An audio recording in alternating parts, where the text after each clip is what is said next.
దేవుని ముందుకు వెళ్ళినప్పుడు ఎప్పుడైనా గుర్తుపెట్టుకో, దైవజనుని ముందుకు వచ్చినప్పుడు, దేవుని ఎదుటికి వచ్చినప్పుడు కూడా వంచన మాటలు మాట్లాడకుండా, కవరింగ్ చేయటానికి ట్రై చేయకుండా, కుంటి సాకులు దేవులాడి వేషధారణ కప్పిపుచ్చడానికి పేస్టులు పూయకుండా, ఉన్నదున్నట్టు యథార్థంగా దేవుని ముందు ఒప్పాలి.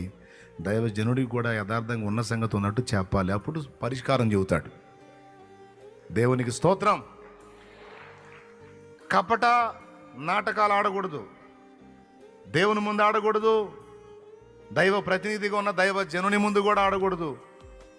ఉన్నదన్నట్టు ఓపెన్ హార్ట్. దీన్ని మనం దేవుని పిల్లలంగా సాధన చేయాలి. ఇంతవరకు ఆదాం రక్తాన్ని బట్టి ఒకవేళ మనం ఆ తత్వాన్ని కలిగి ఉంటే దాన్ని మనలో నుండి తొలగించుకోవాలి, నిర్మూలన చేయాలి. ఈ వేషధారణ కప్పిపుచ్చేటువంటి వ్యవహారాలు నా నుండి తీసే తండ్రి. నేను దీన్ని అసహించుకుంటున్నానయ్యా, యథార్థంగానే నేను ఉండాలనుకుంటున్నానయ్యా.